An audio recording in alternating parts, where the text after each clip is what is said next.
The magic നോവലിലേക്ക് സ്വാഗതം. Kamala ഗോവിന്ദൻ്റെ അമ്മയ്ക്കായി part 8.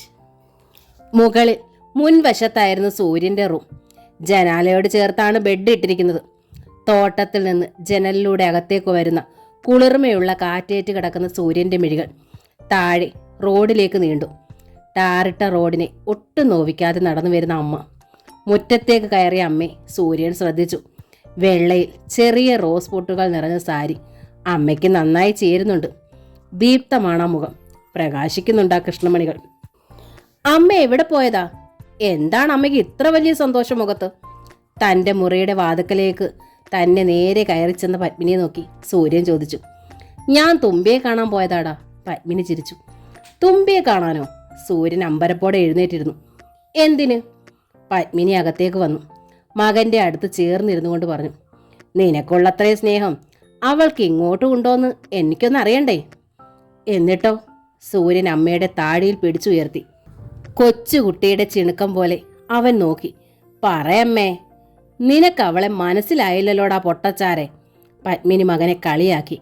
ഞാൻ ചെല്ലുമ്പോൾ നിന്റെ ഓടക്കുഴലും പിടിച്ച് തോട്ടത്തിൽ ഒറ്റയ്ക്കിരുന്ന് കരയുക. സൂര്യൻ്റെ മിഴികൾ അവിശ്വസനീയതയോടെ പത്മിനിയുടെ മുഖത്തേക്ക് തറഞ്ഞു. ഞാൻ ആദ്യം ഒന്ന് വരട്ടാൻ നോക്കി, അപ്പോ ദാ ഒറ്റ പൊട്ടിക്കരച്ചിൽ. പത്മിനി മൃദുവായി മകന്റെ തോളിൽ തട്ടി. അവളൊരു പാവം കുട്ടിയാടാ, എനിക്ക് അവളെ ഒത്തിരി ഇഷ്ടമായി. സൂര്യൻ അമ്മയുടെ മടിയിലേക്ക് തല ചായ്ച്ചു കിടന്നു. ആഹ്ലാദം കൊണ്ട് അവന് കണ്ണ് നിറയുന്നുണ്ടായിരുന്നു.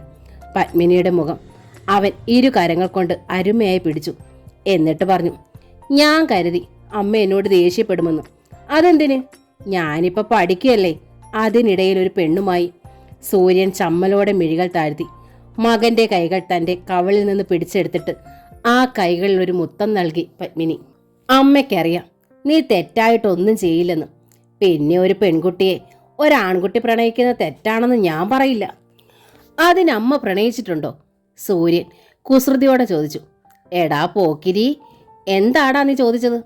പത്മിനി ദേഷ്യം കൊണ്ട് അവനെ തല്ലാൻ കൈയോങ്ങി. സൂര്യൻ അമ്മയുടെ ആ കയ്യിൽ കയറി പിടിച്ചുകൊണ്ട് കെഞ്ചി. പറയമ്മേ, പ്ലീസ് അമ്മേ, അമ്മ പ്രണയിച്ചിട്ടുണ്ടോ? പിന്നെ പ്രണയിക്കാതെ? ആരെ? അവന് ജിജ്ഞാസയേറി. നിന്റെ അച്ഛനെ, അല്ലാണ്ട് ആരെയാ? പത്മിനി തുടർന്നു. ആദ്യം തമ്മിൽ ഇഷ്ടമായി, പിന്നെ അങ്ങ് കല്യാണം കഴിച്ചു. സൂര്യൻ അമ്മയുടെ മുഖത്തേക്ക് തന്നെ നോക്കി. എന്നിട്ട് ചോദിച്ചു, അച്ഛനെ തന്നെ കിട്ടിയില്ലായിരുന്നെങ്കിൽ അമ്മ സങ്കടപ്പെടുമായിരുന്നോ? വേണ്ട വേണ്ട, എങ്ങോട്ടാ നിന്റെ പോക്കെന്ന് അമ്മയ്ക്ക് പിടി കിട്ടിയടാ മോനെ. പത്മിനി മകന്റെ ചെവിക്ക് പിടിച്ച് മൃദുവായി തിരുമ്മി. എന്നിട്ട് പുഞ്ചിരിയോടെ പറഞ്ഞു, നീ ഒരു ചിത്രകാരനാണ്, മാത്രമല്ല വളരെ സെന്റിമെന്റലുമാണ്. ചെറിയ കാര്യം മതി നിനക്ക് മനസ്സ് നോവാൻ, അസുഖം വരാൻ. അതുകൊണ്ട് നിന്നെ മനസ്സിലാക്കുന്നൊരു പെണ്ണായിരിക്കണം നിന്റെ കൂടെ ജീവിക്കേണ്ടത് എന്നതിന് മുൻപേ എനിക്കറിയാമായിരുന്നു. പത്മിനി തുടർന്നു. തുമ്പിക്ക് നിന്നെ അറിയാം, പാവം കുട്ടി. സ്നേഹിക്കാൻ മാത്രമേ അതിനറിയൂ. അതുകൊണ്ട് നിന്നോട് പോലും ചോദിക്കാതെ ഞാൻ അവൾക്ക് വാക്കു കൊടുത്തു, നിന്നെ അവൾക്ക് തന്നെ കൊടുക്കാമെന്ന്. സത്യം? സൂര്യൻ ചാടി എണീറ്റിരുന്നു. അവൻ്റെ മുഖത്ത് അമ്പരപ്പും അവിശ്വസനീയതയും നിറഞ്ഞു, ഒപ്പം ആഹ്ലാദവും. അവൻ അമ്മയെ കെട്ടിപ്പിടിച്ചു. സത്യാടാ മോനെ. പത്മിനി മകനെ തലോടിക്കൊണ്ട് മെല്ലെ തുടർന്നു. പക്ഷേ തൽക്കാലം ഇത് മറ്റാരും അറിയണ്ട, നമ്മൾ രണ്ടാറും മാത്രം മതി. ഒക്കെ ഞാൻ തന്നെ പിന്നീട് അറിയിച്ചോളാം, അച്ഛനെ പോലും. സൂര്യൻ ചോദ്യഭാവത്തിൽ നോക്കി. നിന്റെ അച്ഛൻ്റെ വിചാരം ഇപ്പോൾ മക്കൾ മൂവരും പൊടിക്കുഞ്ഞുങ്ങളാണെന്നാ. പത്മിനി പുഞ്ചിരിയോടെ തുടർന്നു. കണ്ടില്ലേ, ഇന്നാളെ താഴെ മനയിൽ വെച്ച് തുമ്പിയെ കണ്ടപ്പോൾ നിങ്ങളോട് പറഞ്ഞത്? കോളേജിലേക്ക് പോകാൻ സുജിക്ക് കൂട്ടായല്ലോന്ന്. നിന്നോട് പറഞ്ഞതോ ആ കുട്ടിയെ കൂടി ചിത്രം വരയ്ക്കാൻ പഠിപ്പിച്ചു കൊടുക്കാൻ. അവളും നിങ്ങൾ മുതിർന്ന കുട്ടികളാണെന്ന് ചിന്തയുണ്ടെങ്കിൽ അങ്ങനെ പറയൂ. ശരിയാമ്മേ. സൂര്യൻ എഴുന്നേറ്റു. അച്ഛന് ഞങ്ങളെ ഓമനിച്ചും കൊഞ്ചിച്ചും കൊതി തീർന്നിട്ടില്ല, പ്രത്യേകിച്ച് എന്നെ. എനിക്കിങ്ങനൊരു അസുഖം ഉള്ളത് കൊണ്ട്. സൂര്യൻ്റെ കണ്ണ് നിറഞ്ഞുപോയി. ഞാൻ കണ്ടു കഴിഞ്ഞ ദിവസം ഹോസ്പിറ്റലിൽ വെച്ച് എൻ്റെ ബെഡിൽ അരികിലിരുന്ന് അച്ഛൻ പൊട്ടി കരയുന്നതും അത് ഞാൻ അറിയാതിരിക്കാൻ പാടുപെടുന്നതും. സൂര്യൻ ദൃഢസ്വരത്തിൽ പറഞ്ഞു. എൻ്റെ അച്ഛനെ ഞാൻ വേദനിപ്പിക്കില്ല ഇനി ഒരിക്കലും. അമ്മ പറയൂ, ഞാൻ എന്ത് വേണം? അമ്മ പറയും പോലെ ഞാൻ അനുസരിക്കാം. തൽക്കാലം തുമ്പി എന്നും കാണാനും സംസാരിക്കാനും നിൽക്കണ്ട. ആർക്കേലും സംശയം തോന്നിയാൽ മതി, പിന്നെ അത് നാട്ടിൽ പാട്ടാകും. അത് വേണ്ട. സൂര്യൻ മിണ്ടിയില്ല. എങ്കിലും പത്മിനിക്ക് അറിയാമായിരുന്നു താൻ പറഞ്ഞത് അവൻ അക്ഷരം പ്രതി അനുസരിക്കുമെന്നും. ഒരു തേങ്ങലിൻ്റെ ചീള് പുറത്തേക്ക് തെറിക്കുന്നത് കേട്ടാണ് രാധിക വൈകുന്നേരം ഉമ്മറത്തേക്ക് കയറിയത്. അവൾ വല്ലാതെ പരിഭ്രമിച്ചു പോയി. തുമ്പിയുടെ മുറിയിൽ നിന്നാണ് തേങ്ങൽ. മോളെ, രാധിക വാതുക്കലേക്ക് ചെന്നു. ബെഡിൽ കമിഴ്ന്ന് കിടന്ന് കരയുകയായിരുന്നു അവൾ. രാധികയുടെ ശബ്ദം കേട്ട് തുഷാര എഴുന്നേറ്റിരുന്നു. വല്ലാതെ കരഞ്ഞു ചുവന്ന മിഴികളും മുഖവും. എന്താ മോളെ, എന്തു പറ്റി? അമ്മേ, സൂര്യേട്ടൻ. തുഷാര വിങ്ങി. എന്തു പറ്റി സൂര്യന്? ഞാൻ കാരണം ബോധം കെട്ട് വീണു. കഴിഞ്ഞ ദിവസങ്ങളിലെ സംഭവം ഒന്നും രാധിക അറിയിച്ചിരുന്നില്ല. തുഷാര എല്ലാം പറഞ്ഞു. സൂര്യനെ താഴമന മുറ്റത്ത് വെച്ച് കണ്ടതും, അവനോട് ജിതേന്ദ്രനെ കുറിച്ച് പറഞ്ഞതും, അവൻ വീണ് കിടന്ന് പിടഞ്ഞതും, അവനെ ഇൻറ്റൻസീവ് കെയർ യൂണിറ്റിൽ കിടത്തിയതും, ഒടുവിൽ അല്പം മുമ്പ് പത്മിനി വന്നതുവരെ. രാധികയുടെ നെറ്റി ചുളിഞ്ഞു. അല്ലെങ്കിൽ തന്നെ തുമ്പിയും സൂര്യനും തമ്മിലുള്ള ബന്ധം ഇനി പാടില്ല. അന്നവനെ കാണുമ്പോൾ, അവൻ്റെ നിഷ്കളങ്കമാർന്ന മുഖവും സ്നേഹവും കണ്ടപ്പോൾ അവൻ രഘുനന്ദൻ്റെ മകനാണെന്ന് അറിഞ്ഞിരുന്നില്ല. അറിയാതെ താൻ അവന് വാക്ക് കൊടുത്തുപോയി. പക്ഷേ ഇനി ആ വാക്ക് പാലിക്കാനാവില്ല. ഒന്നാമത്തെ കാരണം രഘുനന്ദനൻ തൻ്റെ മൂത്ത മകൻ്റെ അച്ഛനാണ് എന്നുള്ളതാണ്. രണ്ടാമത്, അയാൾക്കും അയാളുടെ അമ്മയ്ക്കും താൻ കടുത്ത ശത്രുവാണ്. എല്ലാറ്റിനുപരി മറ്റൊന്നുകൂടിയുണ്ട്. ഉണ്ണിയേട്ടൻ രഘുനന്ദനെ കണ്ടാൽ അന്ന് എന്താണ് ഉണ്ടാവുകയെന്ന് രാധികയ്ക്ക് ചിന്തിക്കാൻ പോലും കഴിയുന്നില്ല. പാല പൊൻകുന്നം റൂട്ടിൽ നിന്നും ഇങ്ങോട്ടുള്ള വഴി മുരിങ്ങുംപുഴ ജംഗ്ഷനിൽ നിന്ന് തിരിഞ്ഞിട്ടാണ്. എന്നാൽ വെള്ളിയപ്പള്ളി റൂട്ട് അടുത്ത കവലയിൽ നിന്ന് തിരിഞ്ഞിട്ടാണ്. അതുകൊണ്ടാവും രണ്ടാളും ഇതുവരെ മുഖാമുഖം കണ്ടിട്ടില്ല. ഡോക്ടർ വിശ്വനാഥൻ അന്ന് പറഞ്ഞത് വെച്ച് നോക്കുമ്പോൾ അവർ തമ്മിൽ ഒരിക്കലും കാണാനും പാടില്ല. അതിനിടയിൽ എങ്ങനെ സൂര്യൻ തൻ്റെ മകളുടെ ഭർത്താവാകും? ഒഴിവാക്കണം. സത്യം പറയാനാവാത്ത സ്ഥിതിക്ക് ഇപ്പോൾ കിട്ടിയ ആയുധം കൊണ്ട് തന്നെ ബന്ധം വെട്ടിമുറിക്കണം. രാധിക മകളുടെ മുഖത്തേക്ക് തറപ്പിച്ച് നോക്കിക്കൊണ്ട് പറഞ്ഞു. നമുക്കിനി അവനുമായുള്ള ബന്ധം വേണ്ട. തുഷാരൻ നടുങ്ങിപ്പോയി. ഉറക്കെ മിണ്ടിയാൽ ജീവൻ പോകുന്ന ഒരുത്തനെ എൻ്റെ മകൾക്ക് ഭർത്താവായി വേണ്ടെന്ന്. അമ്മ എന്താണ് ഈ പറയുന്നത്? തുഷാരയ്ക്ക് ശ്വാസം മുട്ടി. എനിക്ക് നീ ഒറ്റ മകളേ ഉള്ളൂ. പക്ഷേ അമ്മ സൂര്യേട്ടന് വാക്ക് കൊടുത്തതാണ്. അത് പക്ഷേ നിന്നെ വിധവയായി കാണാൻ വേണ്ടി അല്ല മോളെ. അമ്മേ, തുഷാര നെഞ്ചുലയുന്നത് പോലെ വിളിച്ചു. നിങ്ങളുടെ ബന്ധത്തിന് ഏറിയാൽ 1.5 മാസത്തെ വളർച്ചയല്ലേ ഉള്ളൂ. ഇപ്പോഴായാൽ വേരോടെ നുള്ളിയെറിയാം. തുഷാരയുടെ മിഴികൾ പെട്ടെന്ന് തുളുമ്പി. സ്നേഹത്തിന്റെ വേരുകൾ ഹൃദയത്തിന്റെ അടിത്തട്ടിൽ ആഴത്തിൽ ഉറയ്ക്കാൻ 1.5 മാസത്തിൽ കൂടുതൽ വേണമെന്ന് അമ്മയോട് ആരാ പറഞ്ഞത്? തുഷാര ചോദിച്ചു. ഉറച്ചതായിരുന്നു അവളുടെ സ്വരം. ഒറ്റ നിമിഷം മതി, ഒരൊറ്റ നിമിഷം. മോളെ, രാധിക മകളെ പകച്ചു നോക്കി. മാന്താടിക്കരയിൽ വെച്ച് ജിതേന്ദ്രൻ എനിക്ക് പിന്നാലെ നടന്നത് 1.5 മാസമല്ല, 1.5 വർഷമാണ്. ഒരു തളിര് പോലും പൊട്ടിയിട്ടില്ല. പക്ഷേ അമ്മേ, അങ്ങനെയല്ല എനിക്ക് സൂര്യേട്ടൻ. തുഷാര പൊട്ടിയൊഴുകിയ മിഴികൾ തുടച്ചു. ശാന്തമായ അവൾ ഉറച്ച സ്വരത്തിൽ തന്നെ പറഞ്ഞു. എനിക്ക് വേണം സൂര്യേട്ടനെ. ഉറക്കമിണ്ടിയാൽ ആ ജീവൻ പോകുമെന്നുണ്ടെങ്കിൽ ആ ജീവൻ പിടിച്ചു വെക്കാൻ വേണ്ടി ഇനിയുള്ള കാലം മുഴുവൻ ഞാൻ മിണ്ടാതിരിക്കും. എന്നിട്ടും ആ ജീവൻ നഷ്ടപ്പെട്ടാൽ വിധവയായി അമ്മയ്ക്ക് കാണാൻ വേണ്ടി മാത്രം തുഷാര പിന്നെ ഈ ഭൂമിയിൽ ജീവനോടുണ്ടാവില്ല. തീർച്ച. അതുപോരെ? രാധിക അതിശക്തമായി പകച്ചു. അത്രയ്ക്ക് സ്ഫുടവും ഉറച്ചതുമായിരുന്നു അവളുടെ സ്വരം. ഒരിക്കൽ താൻ കല്ലുങ്കൽ തറവാട്ടിൽ തൻ്റെ അച്ഛനും അമ്മയ്ക്കും മുൻപിൽ ഉണ്ണിയേട്ടന് വേണ്ടി മുഴക്കിയ അതേ ശബ്ദം. രാധികയ്ക്ക് മനസ്സിലായി താൻ കണക്ക് കൂട്ടിയതിനേക്കാൾ ഒരുപാട് മുമ്പോട്ട് പോയിരിക്കുന്നു കാര്യങ്ങൾ. ആ തിരിച്ചറിവ് നാശം വിതയ്ക്കുന്ന ഒരു കൊടുങ്കാറ്റ് പോലെ അവളുടെ നെഞ്ചിനുള്ളിലേക്ക് ആഞ്ഞു വീശി. അതെ, താൻ ഇനിയും ശക്തമായി എതിർത്താൽ ഒരിക്കൽ താൻ ചെയ്ത അതേ പ്രവൃത്തി തൻ്റെ മകളും ചെയ്യും. സ്നേഹിച്ചവൻ്റെ കൈ പിടിച്ചിറങ്ങിപ്പോകും. പത്മിനി കൂടി പച്ചക്കൊടി കാട്ടിയ സ്ഥിതിക്ക് പഠിത്തം പോലും വേണ്ടാന്ന് വെച്ച് ഇവൾ ഇപ്പോൾ തന്നെ സൂര്യൻ്റെ വീട്ടിലേക്ക് പോകും. പാടില്ല, അതൊരിക്കലും പാടില്ല. ആ ബന്ധം വെട്ടിമുറിക്കണം. അത് തൻ്റെ മകൾക്ക് ഒട്ടും മുറിവേൽക്കാത്ത വിധം ആയേ തീരും. അതിനുള്ള എന്തെങ്കിലും വഴി കണ്ടെത്തിയേ തീരും. കണ്ടെത്തണം. രാധിക തീരുമാനിച്ചുറച്ചു. കൃഷ്ണനുണ്ണി എത്തിയതും സന്തോഷ വാർത്തയുമായിട്ടാണ്. എഞ്ചിനീയറിംഗ് അഡ്മിഷന് വേണ്ടി ഇന്റർനെറ്റിൽ വന്ന അലോട്ട്മെന്റിൽ തുഷാരയുടെ പേരുണ്ട്. സെന്റ് ജോസഫിൽ തന്നെയാണ് മോളെ നിനക്ക് സീറ്റ് കിട്ടിയിരിക്കുന്നത്. സ്നേഹത്തോടെ അയാൾ വന്ന പാടെ മകളുടെ അരികിലെത്തി. കമ്പ്യൂട്ടർ സയൻസ് തന്നെയാണോ അച്ഛാ കിട്ടിയത്? തുഷാരയ്ക്ക് ആഹ്ലാദമായി. അതെ, അത് തന്നെ. ഫീസ് ബാങ്കിൽ അടച്ചാൽ മതി. ഞാൻ വിശദമായി അന്വേഷിച്ചു. അടുത്ത ആഴ്ച ക്ലാസ് തുടങ്ങും. എങ്കിൽ നാളെ തന്നെ ഫീസ് അടയ്ക്കാം അല്ലേ ഉണ്ണിയേട്ടാ? രാധിക ചോദിച്ചു. ഉവ്, നാളെ തന്നെ അടച്ചേക്കാം. അയാൾ സമ്മതിച്ചു. തുഷാരയ്ക്ക് സന്തോഷം കൊണ്ട് തുള്ളിച്ചാടാൻ തോന്നി. ഇഷ്ടപ്പെട്ട കോളേജ്, അവിടെ കൂട്ടിന് സുജിയേട്ടനുണ്ട്. പിന്നെ ആഗ്രഹിച്ച സബ്ജക്റ്റ് തന്നെ കിട്ടിയിരിക്കുന്നു. തുഷാരയ്ക്ക് തോന്നി ആരാമം വരെ ഒന്ന് ഓടിപ്പോയി സൂര്യേട്ടനെ കാണണം. തനിക്ക് അഡ്മിഷൻ കിട്ടിയ വിവരം നേരിലൊന്ന് പറയണമായിരുന്നു. ആ മുഖത്തെ സന്തോഷം കാണാമായിരുന്നു. പക്ഷേ ഇനി പറ്റില്ല. അച്ഛനെ മാത്രം ഭയന്നാ പോരെ ഇപ്പോൾ, അമ്മയും ഭയക്കണം. ഒട്ടും പ്രതീക്ഷിച്ചതല്ല അമ്മയുടെ വിലക്ക്. ഇന്നോളം തനിക്കെതിരായി അമ്മ ഒരിക്കലും ശബ്ദിച്ചിട്ടില്ല. ഇന്ന് ആദ്യമായി വിലക്കിട്ടിരിക്കുന്നു. തുഷാരെ അത് വല്ലാതെ സങ്കടപ്പെടുത്തുന്നുണ്ടായിരുന്നു. കൃഷ്ണനുണ്ണി തുഷാരയ്ക്ക് വേണ്ടി പിറ്റേന്ന് തന്നെ ബാങ്കിൽ ഫീസ് അടച്ചു. തിരിച്ചു വരുന്ന വഴിക്ക് അയാൾ ജൗളിക്കടയിൽ കയറി കുറെ ചുരിദാറുകൾ വാങ്ങി. മകൾക്ക് വേണ്ടി, രാധയ്ക്ക് വേണ്ടി ഒരു സാരി. വീട്ടിലെത്തി ചുരിദാറിൻ്റെ പാക്കറ്റുകൾ അയാൾ മകളുടെ കയ്യിൽ കൊടുത്തു. പുത്തനിട്ടോണ്ട് വേണം അച്ഛൻ്റെ തുമ്പി കോളേജിലേക്ക് പോകാൻ. നോക്ക്, ഇഷ്ടമായില്ലെങ്കിൽ പറഞ്ഞോ, അച്ഛൻ മാറ്റിത്തരാം.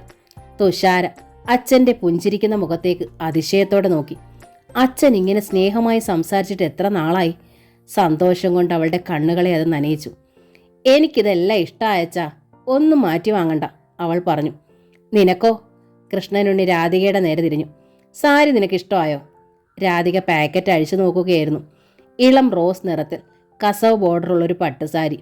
അധികം വിലയില്ലെങ്കിലും മനോഹരമായിരുന്നു സെലക്ഷൻ. നന്നായിരിക്കുന്നു ഉണ്ണിയേട്ടാ, എനിക്ക് ഒത്തിരി ഇഷ്ടമായി, അവൾ പറഞ്ഞു. സന്തോഷമായിരുന്നു രാധികയ്ക്കും. ഡോക്ടർ വിശ്വനാഥൻ്റെ നിർദ്ദേശങ്ങൾ അതേപടി രാധിക അനുസരിക്കുന്നുണ്ടായിരുന്നു. ഒട്ടും മുഖം കറുപ്പിക്കാതെ സ്നേഹത്തോടെ മാത്രമുള്ള പരിചരണം ഫലമുണ്ട്. കൃഷ്ണനുണ്ണി ഇതാ സ്നേഹം മാത്രമുള്ള ഭർത്താവായിരിക്കുന്നു, അച്ഛനായിരിക്കുന്നു. തുഷാരയ്ക്ക് കോളേജിൽ പോകേണ്ടുന്ന ആദ്യ ദിവസം. നീയോട് ഒരുങ്ങരാതെ, നമുക്ക് രണ്ടാൾക്കും കൂടി ഒരുമിച്ച് പോയി മോളെ ചേർക്കാം, കൃഷ്ണനുണ്ണി പറഞ്ഞു. രാധികയും വല്ലാതെ ആഗ്രഹിക്കുന്നുണ്ടായിരുന്നു അത്. കൃഷ്ണനുണ്ണിക്ക് അത് ഇഷ്ടമായില്ലെങ്കിലും എന്ന് കരുതി മിണ്ടാതിരുന്നതാണ്. അച്ഛനും അമ്മയും ഒരുമിച്ച് തന്നോടൊപ്പം വരുന്നു. തുഷാരയ്ക്കും സന്തോഷമായി. അച്ഛൻ വാങ്ങിയ പുതിയ ചുരിദാറുകളിലൊന്ന് അവൾ എടുത്തു.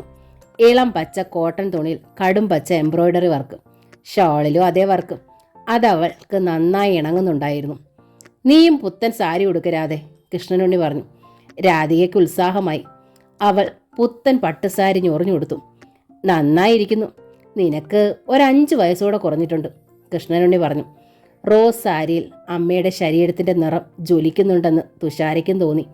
മൂവരും ഒരുമിച്ച് പോകുന്നത് കണ്ട് കൃഷ്ണനുണ്ണി ബൈക്ക് എടുത്തില്ല. മുരിക്കുമ്പുഴ ജംഗ്ഷനിലോട്ട് ചെന്നാൽ ഇഷ്ടം പോലെ ബസ് കിട്ടും. കൃഷ്ണനുണ്ണി നടന്നു. രാധികയും തുഷാരയും അയാളെ പിന്തുടർന്നു. മുരിക്കുമ്പുഴ ജംഗ്ഷനിലേക്കുള്ള വളവ് തിരിയുമ്പോഴായിരുന്നു ആ വിളി. രാധിക ആൻറ്റി. രാധിക ഞെട്ടി തിരിഞ്ഞു. തുഷാരയും. ബൈക്കിൽ പാഞ്ഞു വന്ന് അവർക്കരികിൽ ചവിട്ടി നിർത്തി ഇറങ്ങുന്നു സുജിത്ത്. ഈശ്വര, തൻ്റെ മകൻ ഇത്ര അടുത്ത്, ഒന്ന് തൊടാൻ കഴിയാതെ കൈ നീട്ടിയാൽ തൊടാവുന്നത്ര അടുത്ത്. രാധികയുടെ മിഴികൾ ആർത്തിയോടെ അവനിൽ പതിഞ്ഞു. എനിക്കറിയാമായിരുന്നു തുമ്പി ഇന്ന് കോളേജിലേക്ക് വരുമെന്ന്. സുജിത്ത് തുഷാരെ അടിമുടിയൊന്ന് നോക്കിയിട്ട് മനോഹരമായിട്ടൊന്ന് ചിരിച്ചു. ഞാനും ഫ്രണ്ട്സും കൂടി ന്യൂ കമേഴ്സിന് ഒരു അടിപൊളി സ്വീകരണം ഒരുക്കിയിട്ടുണ്ടോ. രാധികയും തുഷാരയും മിഴിച്ചു നിന്നു. അവർക്കരികിൽ അവനെ തന്നെ തുറച്ചു നോക്കി നിൽക്കുകയായിരുന്നു കൃഷ്ണനുണ്ണി. തൻ്റെ ഭാര്യയുടെയും മകളുടെയും മുൻപിൽ ഒരു യുവ കോമളൻ നിന്ന് ഇളിക്കുന്നു.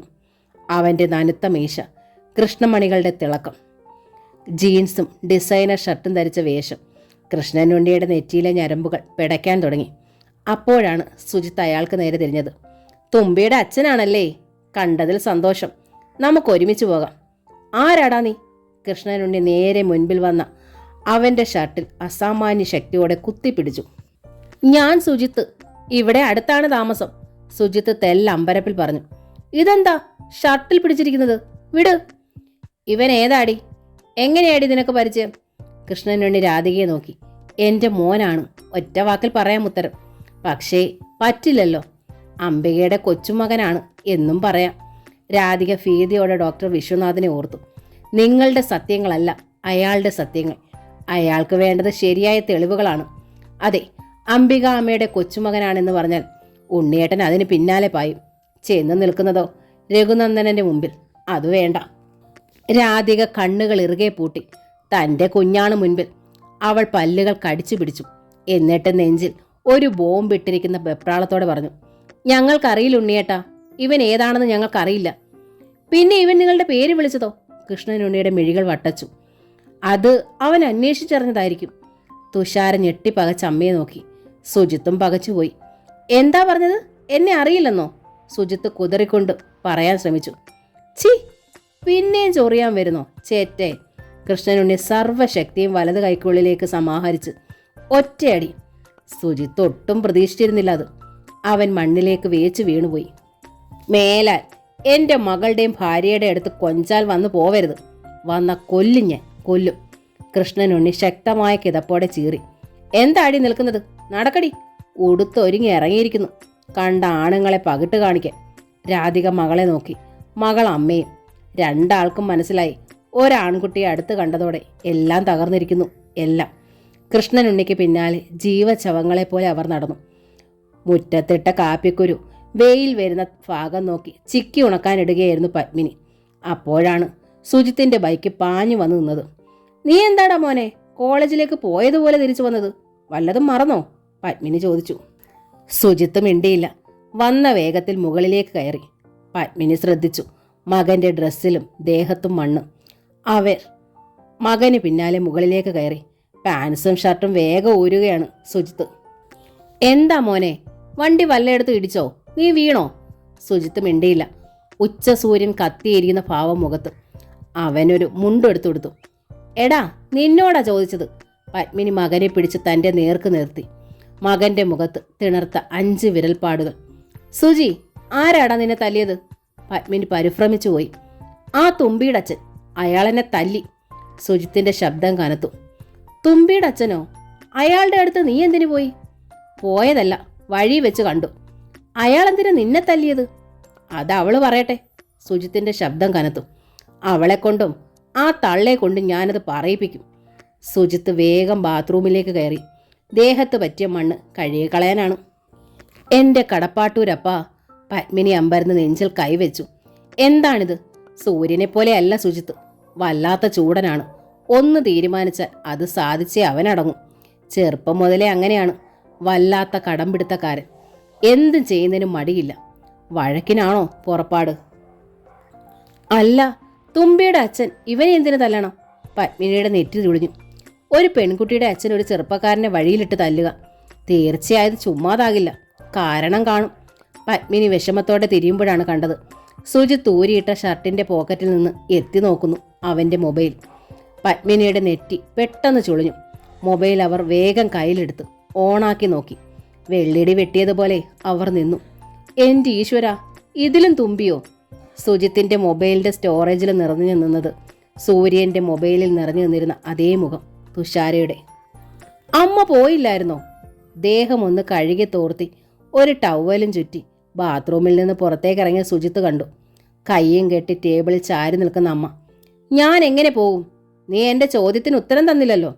മൊബൈൽ പത്മിനി മുമ്പേ തന്നെ തിരിച്ചു വെച്ച് കഴിഞ്ഞിരുന്നു. എന്നിട്ടും ഒന്നും അറിയാത്ത മട്ടിലാണ് ചോദ്യം. ആ തുമ്പിയുടെ അച്ഛൻ എന്തിനാ നിന്നെ തല്ലിയത്?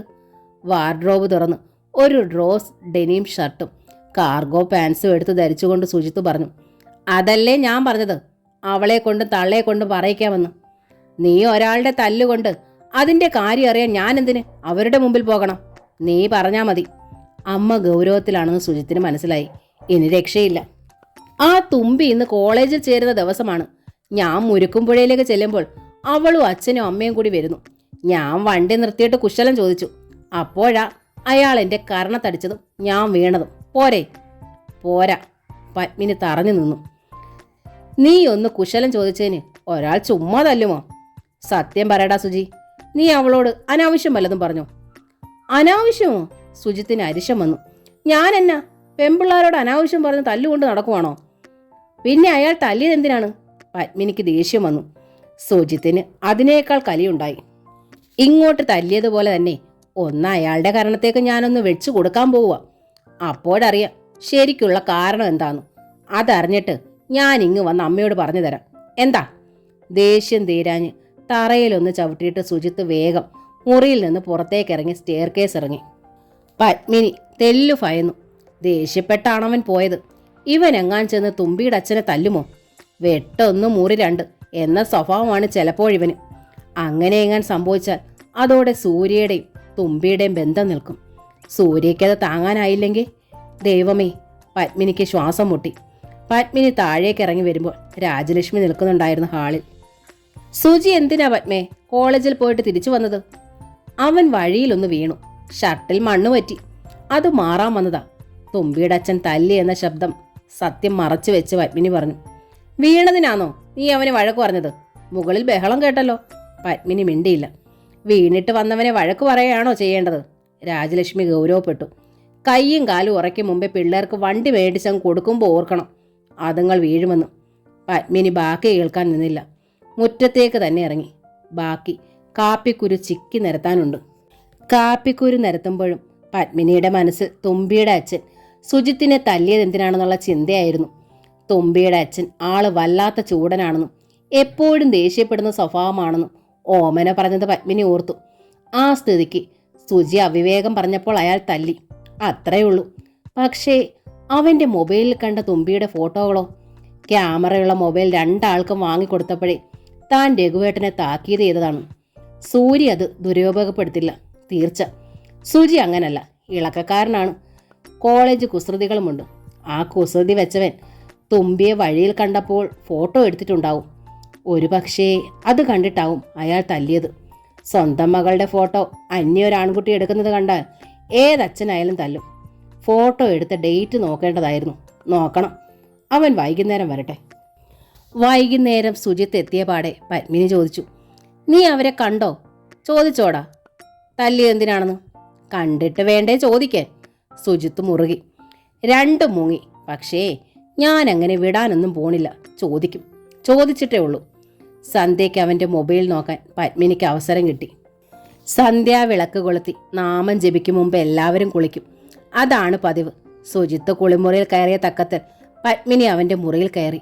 ശബ്ദമുണ്ടാക്കാതെ മൊബൈൽ ചെക്ക് ചെയ്തു. ഒറ്റ ഫോട്ടോയുമില്ല. സുജി എല്ലാം മായ്ച്ചു കളഞ്ഞു. അവളുടെ ഫോട്ടോ മൊബൈലിൽ നിറച്ച് പോക്കറ്റിലിട്ട് സൂര്യ നെഞ്ചോട് ചേർത്ത് കൊണ്ട് നടക്കുന്നത് പോലെ ഒന്നുമില്ല. കൗതുകത്തിന് അവളുടെ ഫോട്ടോ എടുത്തു. അത് കളഞ്ഞു. അത്രമാത്രം. പത്മിനി തിടുക്കത്തിൽ ആ മുറിയിലൊന്ന് പരിശോധിച്ചു. സൂര്യയുടെ ചിത്രരചനാ മുറിയിൽ തുമ്പിയെ നിറച്ചു വെച്ചിരിക്കുന്നത് പോലെ ഒന്നുമില്ല. പത്മിനിക്ക് ആശ്വാസമായി. കടപ്പാട്ടൂരപ്പാ, എൻ്റെ കുഞ്ഞുങ്ങളെ കാത്തോളണേ. ഒരിക്കലും ഒരിക്കലും തുമ്പിയുടെ രൂപം സുജിയുടെ ഹൃദയത്തിനുള്ളിലേക്ക് കുടികയറരുതേ. സന്ധ്യാവിളക്ക് തെളിക്കുമ്പോഴും പത്മിനി മനമുരുകെ കടപ്പാട്ടൂരപ്പനോട് പ്രാർത്ഥിച്ചു.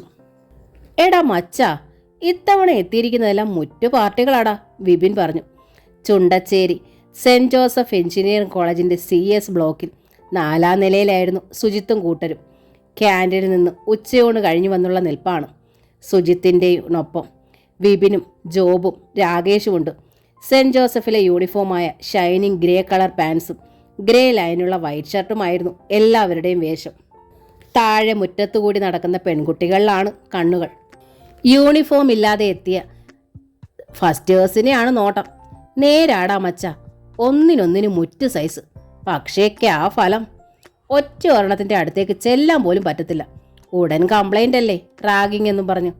ജോബ് താഴേക്ക് വന്ന് തന്നെ എത്തി നോക്കി. സ്വാശ്രയ കോളേജായി പോയില്ലേ.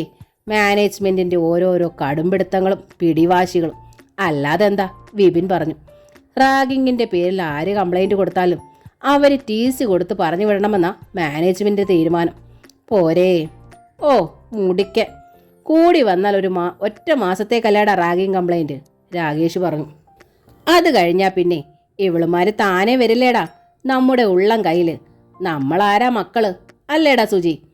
ഒന്നും മിണ്ടാതെ താഴേക്ക് നോക്കി നിൽക്കുന്ന സുജിത്തിനെ തോണ്ടിയാണ് രാകേഷ് സുജി എന്ന് വിളിച്ചതും ചോദിച്ചതും. അവൻ പക്ഷെ മിണ്ടിയില്ല. രാകേഷ് ജോബിന് നേരെ കൈ മലർത്തി. ഇവനെന്താ മച്ചാ, ഹിമാലയത്തിലേക്ക് കെട്ടുകെട്ടാൻ പോവാണോ?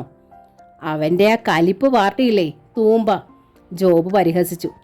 അവളുടെ അച്ഛൻ്റെ കൈച്ചൂട് ഇപ്പോഴും ചെള്ളേന്ന് പോയിട്ടില്ല. അതിൻ്റെ ഓർമ്മ പെരുന്നാളില്ല. അങ്ങോട്ട് അവളുടെ വീട്ടിലേക്ക് ചെന്ന് തന്തയും തള്ളയും മോളെയും കയ്യെ പിടിച്ചങ്ങോട്ട് ഇറക്കണം. എന്നിട്ട് ചെപ്പിക്ക് 4 പേട. മച്ചാ സൂചി, തന്നെ പറ്റിയില്ലെങ്കിൽ ഞങ്ങളും വരാടാ കൂട്ടിന്, വിപിൻ പറഞ്ഞു. നിന്റെ ഒരു തൂമ്പയും കോടാലിയും മച്ചാ സൂചി. അപ്പോഴാണ് സ്റ്റെയർ കേസ് ഓടിക്കയറി കിതപ്പോടെ വരുൺ പാഞ്ഞു വന്ന് അവർക്ക് മുമ്പിൽ നിന്നത്. മച്ചാ, നിന്റെ ആ കലിപ്പ് പാർട്ടി ക്ലാസ്സിലുണ്ടടാ. വരുൺ കിതച്ചുകൊണ്ട് തന്നെ തുടർന്നു. ഇപ്പോൾ അധികം പാർട്ടീസും ക്യാൻറ്റീനിലാടാ, വന്നിട്ടില്ല. ക്ലാസ്സിൽ അധികം പേരില്ല. ഇപ്പോൾ ചെന്നാൽ നമുക്ക് അവളെ അങ്ങ് ഒതുക്കിയേക്കാം. സുജിത്ത് മുഖമുയർത്തി. ദൃഢനിശ്ചയത്തിൻ്റെ ഒരാളിലുണ്ടായിരുന്നു അവൻ്റെ മുഖത്ത്. വാടാ. പട നയിക്കുന്നത് പോലെ അവൻ തൻ്റെ ഗ്യാങ്ങിന് നേരെ നോക്കി ആംഗ്യം കാട്ടി. എല്ലാ എഞ്ചിനീയറിംഗ് സബ്ജക്റ്റിൻ്റെയും ഫസ്റ്റ് ഇയേഴ്സ് ക്ലാസ് കോമൺ ആണ്. അതുകൊണ്ട് ജൂനിയേഴ്സ് എല്ലാവരും അടുത്ത ബ്ലോക്കിലെ വലിയ ഹാളിലാണ്. താഴേക്ക് ഇറങ്ങി 5 പേരും അങ്ങോട്ട് നീങ്ങി ക്ലാസിൻ്റെ വാതുക്കലെത്തി നിന്നു. സുജിത്തായിരുന്നു മുമ്പിൽ. റാഗിങ്ങിനെ ഭയന്ന് ജൂനിയേഴ്സ് ആരും പുറത്തു പോലും നിൽക്കുന്നില്ല. അങ്ങനെയാണ് ഓർഡർ. ക്ലാസിൻ്റെ ഏകദേശം നടുഭാഗത്തുള്ള സീറ്റിലായിരുന്നു തുഷാര. മഞ്ഞയിൽ പച്ച ചെരികയുള്ളൊരു പട്ടുപാവാടയും ബ്ലൗസുമായിരുന്നു അവളുടെ വേഷം. ഊണ് കഴിഞ്ഞ് കയ്യിലിരുന്ന ഒരു ബുക്ക് നിവർത്തി നോക്കുകയായിരുന്നതിനാൽ ചുറ്റും സുജിത്തിൻ്റെ ഗ്യാങ് വളഞ്ഞപ്പോഴേ അവൾ അറിഞ്ഞുള്ളൂ. സുജിയേട്ടൻ. നടുക്കം കൊണ്ടവൾ എണീറ്റ് നിന്നു. സുജിത്തിനെ നോക്കി ചുറ്റും നിന്നവരെ. അപ്പോൾ ഞാൻ ആരാണെന്ന് നിനക്കറിയാം അല്ലേടി? സുജിത്തിൻ്റെ പല്ലുകൾ ഞെരിഞ്ഞു. എൻ്റെ പേര് നിനക്കറിയാം. തുഷാര നടുങ്ങി തെറിച്ചു. അത്രയ്ക്ക് കലികൊണ്ട കാട്ടുപോത്തിൻ്റെ ക്രൗര്യമായിരുന്നു സുജിത്തിന്. ചോദിച്ചത് കേട്ടില്ലേടി? ഞാൻ ആരാണെന്ന് നിനക്ക് അറിയാമായിരുന്നോന്ന്? സുജിത്ത് അതേ ഭാവത്തിൽ വീണ്ടും ചോദിച്ചു. ആ അറിയാം. തുഷാര വിക്കി. എന്നാൽ പറയടി, ഞാൻ ആരാണെന്ന്. ഇവരെല്ലാം ഒന്ന് കേൾക്കട്ടെ. സുജിത്ത് തൻ്റെ ഗ്യാങ്ങിന് നേരെ വട്ടത്തിൽ കൈവീശി. പറയടി മോളെ, ഞങ്ങൾ അച്ചായന്മാരെന്ന് ശരിക്കൊന്നറിയട്ടെ. നിങ്ങൾ തമ്മിൽ എങ്ങനെയൊക്കെയാ പരിചയപ്പെട്ടതെന്ന് വിപിൻ മുതിർന്ന ചേട്ടനെ പോലെ പിന്നിൽ കൈയും കെട്ടി നിന്നുകൊണ്ട് ഗൗരവത്തിൽ പറഞ്ഞു. സുജിയേട്ടൻ പത്മേച്ചിയുടെ മോനാ. തുഷാര വിങ്ങി. അയ്യോടി മോളെ, അത് ഞങ്ങൾക്കും അറിയാമല്ലോ. നീ ഇവനും തമ്മിലുള്ള ബന്ധം പറയടി. ജോബിൻ കലിച്ചു. നിന്റെ തന്ത എന്തിനാടി ഇവനെ വഴിയിലിട്ട് തല്ലിയത്? അത് പറയടി. രാകേഷ് ഉറക്കെ ചോദിച്ചു. പറയാതെ നിന്നെ വിടില്ലടി ഞങ്ങള്. വരുൺ മൂത്തു. തുഷാര ഒറ്റ കരച്ചിൽ, മുഖം പൊത്തിപ്പിടിച്ച്. അതും ഉറക്കെ. സുജിത്തും കൂട്ടനും പകച്ചുപോയി. സീനിയേഴ്സ് റാഗിങ് എത്തിയതാണെന്ന് കണ്ട് വിരണ്ട അവിടെ എവിടെ ക്ലാസ്സിൽ കൂട്ടം ചേർന്ന് നിന്നിരുന്ന ജൂനിയേഴ്സ് കൂടുതൽ വരണ്ടു. കരയല്ലേ, കരയല്ല, കരയല്ല കേട്ടോ. സുജിത്തിൻ്റെ കൂട്ടരുടെയും ടെമ്പറേച്ചർ ഷൂന്ന് താഴെയായി. മച്ച വിട്ടോടാ. വരുൺ പുറത്തേക്ക് കുതിച്ചു. എന്താണിവിടെ? സുജിത്തും കൂട്ടരും വെടിച്ചില്ലു പോലെ ക്ലാസ്സിന് വെളിയിലേക്ക് വരുന്നത് കണ്ട് വരാന്തയിലൂടെ വരികയായിരുന്ന സീനിയർ പെൺകുട്ടികൾ ശ്രദ്ധിച്ചു. എടാ നില്ലടാ, ഋത്തിക് റോഷൻ അവിടെ. ഋത്തിക് റോഷന്റെ സ്റ്റൈലിൽ നടക്കുന്ന വരുണിനെ തന്നെ അവൻ്റെ ക്ലാസ്സിലുള്ള മരിയ ജോസ് പിടിച്ചു നിർത്തി. എന്തിനാടാ നിങ്ങൾ ജൂനിയേഴ്സിന്റെ ക്ലാസ്സിൽ കയറിയത്? റാഗിങ്ങിനല്ലേടാ, പൂടി. ജീവനെ ഭയക്കുന്നത്ര വരണ്ട് മരിയ ജോസിനെ തള്ളി മാറ്റിയിട്ട് വരുൺ കുതിച്ചു ചാടി മറ്റുള്ളവർക്കൊപ്പം രക്ഷപ്പെട്ടു. നമുക്ക് ക്ലാസ്സിൽ കയറി നോക്കാമടാ കുട്ടാ, മരിയ റോസ് കൂടെ ഉണ്ടായിരുന്ന ജൂലിയോടും റോജയോടും പറഞ്ഞു. അവന്മാരെന്നതാ ഒപ്പിച്ചത് നോക്കാം. ക്ലാസിന്റെ വാതിക്കൽ ചെന്ന അവർ കണ്ടു കരച്ചിലടക്കാൻ പാടുപെടുന്ന തുഷാര. ചുറ്റും പകച്ചു നിൽക്കുന്ന ജൂനിയേഴ്സ്. എന്തുണ്ടായി? അവന്മാര് നിന്നെ റാഗ് ചെയ്തോ? റോജ തുഷാരയോട് ചോദിച്ചു. തുഷാര പറഞ്ഞില്ല. കരച്ചിൽ തന്നെ, അതും ഉച്ചത്തിൽ. നമുക്ക് പോകാടാ, ജൂലി 2 പേരുടെയും ചെവിയിൽ പറഞ്ഞു. വല്ല ടീച്ചേഴ്സും ഇതുവഴി ഇപ്പൊ കടന്നുപോയാ നമ്മളെ റാഗ് ചെയ്തിട്ടാ ഇവള് മോങ്ങുന്നതെന്ന് കരുതും. നമ്മുടെ തലയിൽ വടിവാള് വീഴാൻ ഇത് മതി. അത് ശരിയാണെന്ന് മരിയയ്ക്കും റോജയ്ക്കും തോന്നി. അവരും പറക്കുന്നത് പോലെ പുറത്തേക്ക് പാഞ്ഞു. അവർ 3 ആളും CS ക്ലാസ്സിൽ ചെല്ലുമ്പോൾ സുജിത്തും കൂട്ടരും ക്ലാസ്സിലുണ്ട്. ഒന്നും അറിയാത്ത ഭാവം. മൂവരും അവർക്ക് മുമ്പിൽ ചെന്ന് നിന്നു. നീയൊക്കെ അവളെ റാഗ് ചെയ്തു അല്ലേടാ? മരിയ അവരെ വരട്ടാനായി ആധികാരികമായി പറഞ്ഞു. നീ നിന്റെ പണി നോക്കടി. ജോബിന് കലി വന്നു. ഞാൻ പിന്നെ നിന്റെ പണിയാ നോക്കുന്നത്. മരിയ രോഷം കൊണ്ടു. എന്നിട്ട് തുടർന്നു. പഞ്ചപാണ്ഡവന്മാർക്ക് സുഖമാണ് കേട്ടോ. ആ പെണ്ണും കുറെ ജൂനിയേഴ്സും കൂടി HODക്ക് കംപ്ലൈന്റ് കൊടുക്കാൻ പോവുക. അറിഞ്ഞില്ലേല് അറിഞ്ഞോ? ജോബിന്റെ ഗ്യാസ് പോയി. മറ്റുള്ളവരുടെ റാഗിങ്ങിന്റെ പേരിൽ ഒരു കംപ്ലൈന്റ് വന്നാൽ എല്ലാം തീർന്നു. 5 പേരും വിളറി വിയർക്കുന്നത് കണ്ട സന്തോഷത്തോടെ മരിയ ജോസും ജൂലിയും റോജയും തങ്ങളുടെ സീറ്റിലേക്ക് നീങ്ങി. പിന്നീടുള്ള പീരീഡുകളിൽ 5 പേരും ക്ലാസ്സിൽ ശ്രദ്ധിച്ചില്ല. സുജിത്തിനും ആകെ ഭയമായി. വീട്ടിലേക്ക് അറിയിച്ചാൽ അമ്മ മാത്രമല്ല അച്ഛനും അറിയും. പിന്നത്തെ കാര്യം ചിന്തിക്കാൻ പോലും വയ്യ. അവളോട് അത്ര രൂക്ഷമായൊരു സമീപനം വേണ്ടിയിരുന്നില്ല. പോയി ക്ഷമ ചോദിച്ചാലോ? അതപ്പോഴേ വേണ്ടിയിരുന്നു. കംപ്ലൈന്റ് കൊടുത്തിട്ടുണ്ടെങ്കിൽ ഇനി ക്ഷമ ചോദിച്ചിട്ട് എന്താ കാര്യം? സുജിത്ത് വീട്ടിലെത്തി. രാത്രിയായി. അച്ഛനോ അമ്മയോ അറിഞ്ഞ ലക്ഷണമില്ല. പിറ്റേന്ന് കോളേജിൽ 5 പേര് ഒത്തുകൂടി. ആരുടെയും വീട്ടിൽ അറിയിച്ചിട്ടില്ല. ഹെഡ് ഓഫ് ദ ഡിപ്പാർട്ട്മെന്റ് വിളിക്കുന്നുമില്ല. വിപിൻ പറഞ്ഞു. എന്നെയും രാകേഷും പറഞ്ഞു. 5 പേരും കരുതലോടെ തുഷാരയുടെ നിഴൽവെട്ടത്ത് പോലും വരാതെ ശ്രദ്ധയോടെ നടന്നു. വൈകുന്നേരം ക്ലാസ് വിട്ട് 5 പേരും ഇറങ്ങി വരുമ്പോൾ CS ബ്ലോക്കിന്റെ സ്റ്റെയർകേസിന് താഴെ വരാന്തയിൽ നിൽക്കുന്ന തുഷാര കറുത്ത ഗ്രാനൈറ്റ് ടൈൽ ഒട്ടിച്ച പില്ലറിന് മേൽ ചാരി ഒരു വിഷാദ വിഗ്രഹം പോലെ. സുജിത്ത് നിന്നു. ഒപ്പം 4 പേരും. അവളുടെ മുഖത്ത് ദേഷ്യമില്ലെന്ന് കണ്ടതും സുജിത്തിന് ശൗര്യമായി. അവൻ ചീറി. എന്താടി, കംപ്ലൈന്റ് ചെയ്യുമെന്ന് പറഞ്ഞിട്ട് ചെയ്യാഞ്ഞേ? ഞങ്ങൾ 5 പേരും നിന്നെ റാഗ് ചെയ്തെന്ന് അങ്ങോട്ട് കൊണ്ടുപോയി എഴുതി കൊടുക്കടി. അതേടി, 5 പേരുടെയും പേര് വെച്ച് തന്നെ അങ്ങോട്ട് കൊടുക്കടി. എന്നാ ചെയ്യുമെന്ന് കാണട്ടെ. വരുണിനും വീറായി. ഇതുവരെ ഞാൻ കംപ്ലൈന്റ് കൊടുത്തിട്ടില്ല, കൊടുക്കണമെന്ന് ചിന്തിച്ചിട്ടുമില്ല. പിന്നെ നിങ്ങൾക്കത്ര നിർബന്ധമാണെങ്കിൽ കൊടുക്കാം. എന്താ? വിഷാദം മാറ്റിയിട്ട് ഒരല്പം തൻ്റെ ഇടത്തോടെ തുഷാര പെട്ടെന്ന് പറഞ്ഞു. വീണ്ടും പോയി 5 പേരുടെയും ഗ്യാസ് ഒരുപോലെ. തുഷാര അത് ശ്രദ്ധിച്ചു. എനിക്കറിയാം നിങ്ങൾ വന്നത് എന്നെ റാഗ് ചെയ്യാനല്ലെന്ന് തുഷാര പറഞ്ഞു. സുജിത്തേട്ടൻ്റെ ദേഷ്യം അറിയാം. അതേക്കുറിച്ച് പറയാനാണ് സീനിയേഴ്സിൻ്റെ ബ്ലോക്കായിട്ടും ഞാനിവിടെ കാത്തു നിന്നത്. എന്തു പറയാൻ? സുജിത്തിൻ്റെ ശബ്ദത്തിൽ വീണ്ടും കനം വന്നു. സുജിയേട്ടൻ എന്നെ തെറ്റിദ്ധരിക്കരുത്. അച്ഛൻ എങ്ങനെ ചെയ്തത് ഓർത്തിട്ട് എനിക്കും അമ്മയ്ക്കും ഒരുപാട് സങ്കടമുണ്ട്, തുഷാര പറഞ്ഞു. എന്തിന് നീയും അമ്മയും അങ്ങനെ അങ്ങോട്ട് സങ്കടപ്പെടണം? സുജിത്ത് ഒട്ടും മയപ്പെട്ടില്ല. ഒന്നും അറിയാത്ത സുജിത്തേട്ടനെ അച്ഛൻ അന്നങ്ങനെ വഴി വെച്ച് തല്ലിയത്. തുഷാര വിഷമത്തോടെ നിർത്തി. അവളുടെ വിഷാദം നിറഞ്ഞ മെഴിയോരത്ത് ഒരു നീർത്തിളക്കം സുജിത്തും കണ്ടു. സുജിത്തേട്ടന് എന്നോടും അമ്മയോടും സ്നേഹമുണ്ട്. അത് ഞങ്ങൾക്ക് 2 ആൾക്കും അറിയാം. ഞങ്ങൾക്ക് സുജിത്തേട്ടനോടും ഉണ്ട് സ്നേഹം. സുജിത്തിൻ്റെ ഹൃദയ കവാടം മെല്ലെ ഒന്ന് തുറന്നു. അതിൽ ഇച്ഛാഭംഗം കൊണ്ട് അവളെക്കുറിച്ച് നിറച്ചു വച്ച നീരസം അത്രയും പുറത്തേക്ക് ഒഴുക്കി വിട്ടു. എന്നിട്ട് അവനെ നോക്കി. പക്ഷേ ഇത് രണ്ടും അച്ഛനെ കേൾക്കെ ഞങ്ങൾക്ക് പറയാനാവില്ല, അവൾ പറഞ്ഞു. എന്താ പറഞ്ഞ? കൊല്ലും. സുജിത്തേട്ടനെ തല്ലുന്നതിന് പകരം എന്നെ അമ്മയെ അച്ഛൻ കൊല്ലും. അതുകൊണ്ടാണമ്മ അങ്ങനെ പരിചയമില്ലെന്ന് പറഞ്ഞത്. പക്ഷേ അച്ഛൻ അങ്ങനെ തല്ലുമെന്ന് ഓർത്തില്ല അമ്മയും ഞാനും, തുഷാര തുടർന്നു. അമ്മ ഒരുപാട് കരഞ്ഞു. പിന്നെ 2-3 ദിവസത്തേക്ക് അമ്മ ആഹാരം പോലും കഴിച്ചില്ല. തുമ്പിയോ? സുജിത്തിൻ്റെ സ്വരത്തിൽ അലിവുണ്ടായി. ഞാനും, അവൾ തുറന്നു സമ്മതിച്ചു. സുജിത്തിൻ്റെ മനസ്സ് തെളിഞ്ഞു. തന്നെ തല്ലിയതോർത്ത് കരയുകയും ആഹാരം കഴിക്കാതിരിക്കുകയും ചെയ്തിരിക്കുന്നു ഇവൾ. അവൻ്റെ ഹൃദയം അല്പം കൂടി മലർക്കെ തുറന്നു. അവൾക്ക് സുഗമമായി പ്രവേശിക്കാനെന്നോണം പരവതാനിയും വിരിച്ചു. സൂര്യേട്ടൻ്റെ സഹോദരനാണ് സുജിത്തേട്ടൻ. സുജിത്തേട്ടനോടോ പത്മേച്ചിയോടോ തന്നെയും അമ്മയും തെറ്റിദ്ധരിക്കരുത്. അതുകൊണ്ട് തന്നെ തുഷാര തൻ്റെ അച്ഛനെക്കുറിച്ച് തുറന്നു പറഞ്ഞു. പുരുഷന്റെ നിഴൽപ്പെട്ടാൽ അതേതു പ്രായം എന്ന് പോലും നോക്കാതെ അമ്മയ്ക്ക് നേരെ അച്ഛനുണ്ടാക്കുന്ന പ്രശ്നങ്ങൾ, താൻ അതുകൊണ്ട് അനുഭവിക്കുന്ന വേദനയും നീറ്റലും. അപ്പോൾ ആൾ സംശയരോഗിയാണല്ലേ? വിപിൻ ചോദിച്ചു. അങ്ങനെ വെറും സംശയമൊന്നും അല്ല മച്ചാ, ഇതൊരു തരം ഭ്രാന്ത. ചങ്ങലക്കിട്ട് തലയിൽ നെല്ലിക്കാമരം നടണം, വരുൺ തുറന്നു പറഞ്ഞു.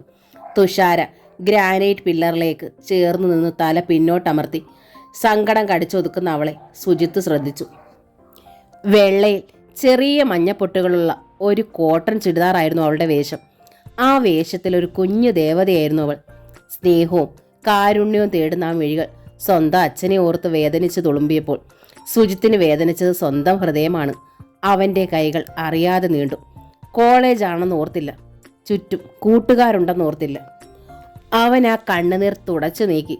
തുഷാര ഞെട്ടി മുഖം തിരിച്ചു. സുജിത്തിൻ്റെ മുഖത്ത് പൗർണമി ഉദിച്ചു നിന്നിരുന്നു. തുമ്പി, എനിക്കരയരുത് ഒരിക്കലും, സുജിത്ത് പറഞ്ഞു. തുഷാര അവൻ്റെ മുഖത്തേക്ക് നോക്കി. കൂടെ ഞാനുണ്ട്, ദേ ഇവർ 4 പേരുമുണ്ട്. എന്തും പറയാം ഞങ്ങളോട്, എന്ത് സങ്കടവും പോരെ? തുഷാരയ്ക്ക് തോന്നി സ്നേഹത്തിൻ്റെ ഒരു കരിങ്കൽ കരുത്താണ് തനിക്ക് മുമ്പിലെന്ന്. കവളത്ത് ബാക്കിയിരുന്ന കണ്ണുനീർ തുടച്ച് അവൾ പുഞ്ചിരിച്ചു. പോട്ടെ, യാത്ര ചോദിച്ചവൾ മുറ്റത്തേക്കിറങ്ങി. മുറ്റത്ത് അവളുടെ സ്വർണ്ണ പാദസരമുള്ള സ്വർണ്ണ നിറമാർന്ന പാദങ്ങൾ പതിയുന്നത് നോക്കി സ്വയം മറന്നു നിന്ന് സുജിത്ത്. ഡീല് ചെയ്ത് ഒടുവിൽ നീ അവളെ സെറ്റപ്പാക്കി എടുത്തു അല്ലേടാ മച്ച? വരുൺ ചോദിച്ചു. ക്ലാസ്മേറ്റിലെ ഹിറ്റ് ഗാനം മറുപടിയായി സുജിത്ത് പാടി, മെല്ലെ, തീരെ മെല്ലെ. നിന്നോടാര് പറഞ്ഞു അച്ഛനെക്കുറിച്ച് കോളേജ് കുട്ടികളോട് വിസ്തരിക്കാൻ? രാധിക ദേഷ്യത്തോടെ മകളെ ശാസിച്ചു. അടുക്കളയിൽ പാചകത്തിനായിരുന്നു 2 ആളും. വൈകുന്നേരത്തെ കാപ്പിക്ക് വേണ്ടി പുട്ടിന് പൊടി നനയ്ക്കുകയായിരുന്നു രാധിക. തേങ്ങാ ചിരുകുകയാണ് തുഷാര. അമ്മയോട് കോളേജിലെ വിശേഷങ്ങൾ പറയുന്ന കൂട്ടത്തിലാണ് സുജിത്തിന്റെ തെറ്റിദ്ധാരണ മാറ്റിയ വിവരം അവൾ പറഞ്ഞത്. പറയാതെ പിന്നെ, തുഷാര മുഖമുയർത്തി. സുജിയേട്ടൻ പത്മേച്ചിയുടെ മോനാ, സൂര്യേട്ടന്റെ ജീവനാ. നമ്മൾ രണ്ടാളും നോക്കി നിൽക്കെ ഒരു കാരണവുമില്ലാതെ സുജിയേട്ടനെ നമ്മുടെ അച്ഛൻ തല്ലിയെന്ന് അവർ രണ്ടാളും അറിയുമ്പോഴോ? രാധിക മകളെ നോക്കി. അതുമാത്രമല്ല, തന്നെ തല്ലിയതിനു പകരം വീട്ടാനിരിക്കുകയായിരുന്നു സുജിയേട്ടൻ. പകരം വീട്ടാനോ? അതെ, നമ്മുടെ അച്ഛനെ തല്ലാൻ തന്നെ. എൻ്റെ ഈശ്വര, രാധിക നെഞ്ചിൽ കൈവച്ചു. തൻ്റെ മകൻ ഉണ്ണിയേട്ടനെ തല്ലിയാൽ? പകരത്തിന് തല്ലും ബഹളവും ആയാൽ മാന്താടിക്കരയിൽ വെച്ചുണ്ടായതിനേക്കാൾ ബഹളമാകും. നമ്മൾ അതിലേറെ നാറും. ശരിയല്ലേ മേ? തുഷാര ചോദിച്ചു. രാധികയ്ക്ക് അത് ബോധ്യമായി. എന്നാ പിന്നെ സുജിത്തിനോട് മാത്രം നീ അച്ഛനെക്കുറിച്ച് സൂചിപ്പിച്ചാൽ മതിയായിരുന്നു, രാധിക പറഞ്ഞു. അതിൽ കാര്യമൊന്നുമില്ലമ്മേ. സുജിത്തിനേട്ടനോട് മാത്രമായിട്ട് പറഞ്ഞാലും മറ്റ് 4 പേരും അറിയും. 5 പേരും ഒറ്റ ഗ്യാങ്ങാണ്. തുറന്നു പറഞ്ഞതുകൊണ്ട് അവർക്ക് എന്നെ വലിയ കാര്യമാണമ്മേ, തുഷാര ഉത്സാഹത്തോടെ പറഞ്ഞു. അങ്ങനെ ഒരുപാടങ്ങൊട്ടാനൊന്നും നീ പോണ്ട. അറിയാലോ അച്ഛൻ്റെ സ്വഭാവം. കോളേജിനകത്ത് കയറി തല്ലാനും മടിക്കില്ലെന്ന് രാധിക താക്കീതുപോലെ പറഞ്ഞു. അവർ കുഴപ്പക്കാരൊന്നും അല്ലമ്മേ, നല്ല ഫ്രണ്ട്സാ. നന്നായി പഠിക്കുന്ന നല്ല സ്നേഹമുള്ള കൂട്ടുകാർ. സുജിത്തും അങ്ങനെയാണോ? നല്ലോണം പഠിക്കുവോ? രാധിക ഉദ്വേഗത്തോടെ ചോദിച്ചു. പിന്നെ സുജിത്തേട്ടന് എൻട്രൻസ് ടെസ്റ്റിൽ 4020 റാങ്ക്. മെറിറ്റിൽ ആ സീറ്റ് കിട്ടിയതും, തുഷാര താല്പര്യത്തോടെ പറഞ്ഞു. രാധികയുടെ കണ്ണിൽ സ്നേഹം കണ്ണീരായി നിറഞ്ഞു. അവനെ നീ സ്വന്തം സഹോദരനായിട്ടേ കാണാവൂ, രാധിക വർദ്ധിച്ച ആവേശത്തോടെ പറഞ്ഞു. അത് പിന്നെ എനിക്കറിയില്ലേമ്മേ. സൂര്യേട്ടൻ്റെ സഹോദരൻ എനിക്കും സ്വന്തം സഹോദരൻ തന്നെയല്ലേ, തുഷാര നേരിയ ചിരിയോടെ പറഞ്ഞു. ഇവൾക്ക് സൂര്യനുമായുള്ള അടുപ്പം തെല്ലു ഒലയ്ക്കാൻ തനിക്ക് ഇതുവരെ കഴിഞ്ഞില്ലല്ലോ എന്ന് രാധിക വിഷമത്തോടെ ഓർത്തു. ഞാൻ ഓർക്കോ അമ്മേ, ഇതുപോലൊരു ഏട്ടൻ എനിക്ക് ഉണ്ടായിരുന്നെങ്കിൽ അച്ഛൻ ബഹളം വയ്ക്കുന്ന സമയത്ത് എനിക്ക് എന്ത് ആശ്വാസവും സന്തോഷവുമാകുമായിരുന്നു. അത് നിന്റെ സ്വന്തം ഏട്ടൻ തന്നെയാ മോളെ. അങ്ങനെ പറയാനാവാതെ രാധികയുടെ ഹൃത്തേടം വിങ്ങുമ്പോഴാണ് മുറ്റത്ത് കൃഷ്ണനുണ്ണിയുടെ ബൈക്ക് വന്നു നിന്നത്. രാധേ! സ്നേഹവും ആഹ്ലാദവും നിറഞ്ഞ വിളി. രാധികയും തുഷാരയും അമ്പരപ്പോടെ ഉമ്മറത്തേക്ക് വന്നു. ബൈക്കിൽ നിന്നിറങ്ങിയ കൃഷ്ണനുണ്ണി ചിരിച്ചുകൊണ്ട് ഉമ്മറത്തേക്ക് കയറി. അവർക്കരികിൽ നിന്ന് ഹാൻഡ് ബാഗിന്റെ സിബ് തുറന്നു. ഒരു മഹാത്ഭുതം പോലെ അതിനുള്ളിൽ നിന്ന് 2 മൊബൈൽ ഹാൻഡ്സെറ്റുകൾ എടുത്തു. പുതിയതാ, 2ലും BSNL കണക്ഷനുണ്ട്. പോസ്റ്റ് പെയ്ഡാ. നിന്റെ ഓഫീസിൽ ഫോണില്ലല്ലോ, ഒന്ന് നിന്റെയിലിരിക്കട്ടെ, ഒന്ന് എനിക്കും. രാധയ്ക്ക് സന്തോഷമായി. ജോലിക്ക് പോകുന്ന എല്ലാവരുടെയും കയ്യിലും ഉണ്ട് ഇപ്പോൾ മൊബൈൽ. ഒന്ന് വാങ്ങണമെന്ന് ഒരുപാട് നാളായി ആഗ്രഹിക്കുന്നു. കൃഷ്ണനുണ്ണിയോട് പറയാൻ ഭയന്നിട്ടാണ് പറയാതിരുന്നത്. പിന്നൊരു കാര്യം, കൃഷ്ണനുണ്ണി പറഞ്ഞു, സെറ്റ് കയ്യിലുണ്ടെന്നും വെച്ച് ആർക്കും അങ്ങനെ നമ്പറൊന്നും കൊടുക്കണ്ട. ആരെയും വിളിക്കുകയും വേണ്ട. ഇൻകമിംഗ് ഫോൺ ഫ്രീ ആണ്. ഞാൻ അങ്ങോട്ട് വിളിച്ചോളാം. നീ അറ്റൻഡ് ചെയ്താൽ മാത്രം മതി. അപ്പോൾ നിനക്ക് വരുന്ന ബില്ലിൽ കൂടുതൽ പണം അടയ്ക്കേണ്ടി വരില്ല. രാധികയുടെ സർവ്വ ഉത്സാഹവും പോയി. ആർക്കും താൻ നമ്പർ കൊടുക്കണ്ട, ആരെയും വിളിക്കുകയും വേണ്ട. ഉണ്ണേട്ടൻ ആവശ്യമുള്ളപ്പോൾ വിളിക്കും. അറ്റൻഡ് ചെയ്തോണം, അത്രമാത്രം. തുഷാര അലിവോടെ അമ്മയെ നോക്കി. നീ എന്താ അവളെ നോക്കുന്നത്? കൃഷ്ണനുണ്ണി മകളുടെ മുഖത്തേക്ക് നോക്കി നെറ്റി ചുളിച്ചു. അത് ഒരു മൊബൈൽ എനിക്കും കൂടി കിട്ടിയെങ്കിൽ നന്നായിരുന്നെന്ന് എന്തെങ്കിലും പറയാൻ വേണ്ടി തുഷാര മെല്ലെ പറഞ്ഞു. വേണ്ട. കൃഷ്ണനുണ്ണിയുടെ സ്വരം കർക്കശമായിരുന്നു. അങ്ങനെ മൊബൈൽ വെച്ചുള്ള കളിയൊന്നും വേണ്ട. കണ്ട ആമ്പിള്ളാരെയൊക്കെ എപ്പോഴും വിളിക്കാനും പിന്നെ അതിലൂടെ കൊഞ്ചിക്കൊഴയാനും. തുഷാര വിളറി. പഠിത്തം മാത്രം, അതിൽ ശ്രദ്ധിച്ചാൽ മതി. ബിടെക് കഴിയുമ്പോൾ വേണമെങ്കിൽ എംടെക്കിന് ചേരാം. നല്ല നിലയിൽ പാസ്സായാൽ നല്ല നിലയിൽ തന്നെ ജോലി കിട്ടും. സുഖമായി ജീവിക്കാനുള്ള ശമ്പളവും. അതേക്കുറിച്ച് മാത്രം നീ ഇപ്പോൾ ചിന്തിച്ചാൽ മതി. ഗൗരവത്തിൽ മകളെ ഉപദേശിച്ചിട്ട് കൃഷ്ണനുണ്ണി അകത്തേക്ക് കയറി. എന്തിനാമേ ഇത്ര പാടുപെട്ട് പഠിച്ച് ഒരാൾ ജോലി ശമ്പളവും വാങ്ങിക്കുന്നേ? തുഷാര ശബ്ദം താഴ്ത്തി ചോദിച്ചു. അമ്മയെപ്പോലെ 10 പൈസ പോലും കൈ വെക്കാൻ കിട്ടാതെ, 10 രൂപ പോലും സ്വന്തമായി ചെലവാക്കാനില്ലാതെ, കണ്ടില്ലേ സ്വന്തം മൊബൈലിൽ നിന്ന് ഒരു കോൾ പോലും വിളിക്കാൻ പറ്റാതെ. കഷ്ടം. രാധിക മുഖം കുനിച്ചു. ഒരാഴ്ച കഴിഞ്ഞു. രാവിലെ മുരിക്കുമ്പുഴ ജംഗ്ഷനിൽ തുഷാര ബസ് കാത്തു നിൽക്കുമ്പോൾ ഓടിക്കതച്ച് വരുന്ന സുജിത്ത്. ഇനി മുതൽ ഞാനും ബസ്സിനാ, അവൻ പറഞ്ഞു. സുജിയേട്ടൻ്റെ ബൈക്ക് എവിടെ? തുഷാര ചോദിച്ചു. അത് ബ്രേക്ക് കിട്ടുന്നില്ല. ഇന്നലെ ഇടിക്കേണ്ടതായിരുന്നു. ഒരു കാറിൻ്റെ ബോണറ്റിൽ. ഏതായാലും ഞാനത് വർക്ക്ഷോപ്പിൽ കൊടുത്തു. ഇനി കിട്ടട്ടെ, സുജിത്ത് പറഞ്ഞു. സൂര്യേട്ടൻ ബസ്സിനല്ലേ ദിവസവും തൃപ്പൂണിത്തറയ്ക്ക് പോവുക? ആ ബൈക്ക് എടുക്കായിരുന്നില്ലേ? തുഷാര ചോദിച്ചു. അത് പിന്നെ സുജിത്ത് കള്ളം പറയാൻ വിമ്മിട്ടപ്പെട്ട് തുടർന്നു. കീ അവൻ്റെലല്ലേ. അവൻ പോകും മുമ്പ് ചോദിക്കാനും വിട്ടു. അവൻ രാവിലെ 7 മുമ്പ് വീട്ടിൽ നിന്ന് ഇറങ്ങും. വരുമ്പോൾ സന്ധ്യ കഴിയും അല്ലേ? തുഷാര ചോദിച്ചു. അതെ, സന്ധ്യ കഴിയും. സൂര്യേട്ടനെ കണ്ടിട്ട് ഒരുപാട് നാളായി. തുഷാരയുടെ മുഖം തെല്ലുവാടി. തുമ്പിയുടെ കാര്യം പ്രത്യേകം ശ്രദ്ധിക്കണമെന്ന് അവൻ എന്നോട് പറഞ്ഞിട്ടുണ്ട്. സുജിത്ത് ചിരിച്ചു. എന്താ സൂര്യേട്ടൻ പറഞ്ഞത്? തുഷാരയുടെ ഉള്ളൊന്നും വിടർന്നു. തുമ്പി ഫസ്റ്റ് ഇയർ അല്ലേ. റാഗിങ്ങിന്റെ പേരിൽ സീനിയേഴ്സ് ഉപദ്രവിക്കാതെ നീയും കൂട്ടുകാരും ശ്രദ്ധിച്ചോണോന്ന് എന്നോട് പറഞ്ഞു. തുഷാരയ്ക്ക് തൃപ്തിയായി. വണ്ടി വന്നു, സുജിത്ത് പറഞ്ഞു. പൊൻകുന്നത്ത് നിന്ന് വന്ന വണ്ടി മുരിക്കുമ്പുഴ കവലയിൽ നിർത്തി. തുഷാര കയറി. സുജിത്ത്. വണ്ടിക്കുള്ളിൽ തിരക്കായിരുന്നു. തിരക്കിൽ ഒരു പ്രൊട്ടക്ഷൻ പോലെ അവൻ അവളെ തൊട്ടു നിന്നു. പിറ്റേന്നും അതിൻ്റെ പിറ്റേന്നും ഒക്കെ സുജിത്ത് തുഷാരയോടൊപ്പം ബസ്സിൽ തന്നെയാണ് പോയതും വന്നതും. 4-ാം ദിവസം വൈകുന്നേരം പാലാ സിറ്റിയിൽ നിന്നും പർച്ചേസിങ് കഴിഞ്ഞ് തൻ്റെ കാറിൽ വരികയായിരുന്നു പത്മിനി. അപ്പോഴാണ് ആ കാഴ്ച. ചൂണ്ടച്ചേരിയിൽ നിന്ന് പൊൻകുന്നത്തേക്ക് പോകുന്ന ബസ് മുരിക്കുമ്പുഴ ജംഗ്ഷനിൽ നിർത്തിയപ്പോൾ അതിൽ നിന്നും ഒരുമിച്ചിറങ്ങി ഇടവഴി കയറി പോകുന്ന സുജിത്തും തുഷാരയും. സുജിത്തിന് ഇറങ്ങേണ്ടത് അപ്പുറത്തെ സ്റ്റോപ്പിലാണ്. എന്നിട്ട് അവൻ ഇവിടെ ഇറങ്ങിയതിന്? തുമ്പിയുടെ കൂടെ നടക്കാനല്ലേ? പത്മിനിയുടെ തലച്ചോറിൽ പെട്ടെന്നൊരു അപകടത്തിന്റെ സൈറൺ.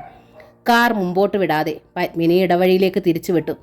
പെട്ടെന്ന് കാർ വന്ന് തൊട്ടു നിന്നപ്പോൾ തുഷാരയും സുജിത്തും ഞെട്ടിയുന്നു. അമ്മയോ? അമ്മ എന്താ ഇതുവഴി? പെട്ടെന്ന് പത്മിനിയെ കണ്ടതും സുജിത്ത് വിളറി. ഞാൻ പാല വരെ പോയതാണ്. നോക്കുമ്പോൾ നീ ഇങ്ങോട്ട് തിരിഞ്ഞു കയറുന്നത് കണ്ടു. ഒപ്പം കൂട്ടാമെന്ന് കരുതി, അത്രേ ഉള്ളൂ. പത്മിനി ഒന്നും അറിയാത്ത ഭാവത്തിൽ പുഞ്ചിരിച്ചുകൊണ്ട് കാറിന്റെ ഡോർ തുറന്നു. കയറിക്കോടാ.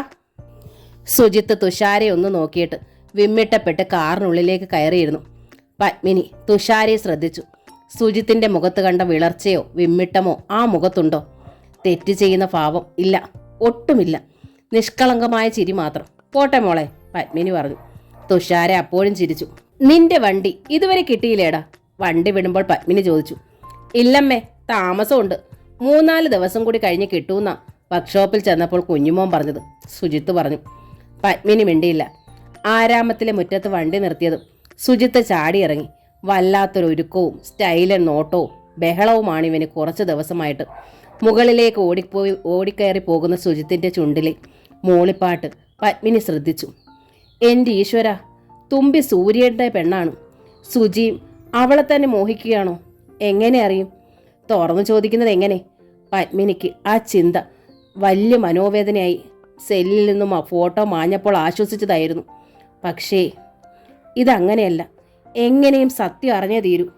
സന്ധ്യ കഴിഞ്ഞ് രഘുനന്ദനൻ വരുമ്പോൾ വന്ന പാടയാൾ സുജിത്തിനെ വിളിച്ചു. എന്താ അച്ഛാ? അവൻ വിളി കേട്ടത് ഓടിയെത്തി. പോക്കറ്റിൽ നിന്നൊരു കീ ചെയിൻ എടുത്ത് മകന് നേരെ നീട്ടിക്കൊണ്ട് രഘുനന്ദനൻ ചോദിച്ചു. നീ എന്താ വണ്ടിയെന്ന് എടുക്കാഞ്ഞത്? അതിന് കാര്യമായ കുഴപ്പമൊന്നുമില്ലായിരുന്നെന്ന് കുഞ്ഞുമോൻ പറഞ്ഞു. നോക്കി വെച്ചിട്ടുണ്ട്. സുജിത്ത് കള്ളം പിടിക്കപ്പെട്ട കുട്ടിയെപ്പോലെ പരിങ്ങി നിന്നു.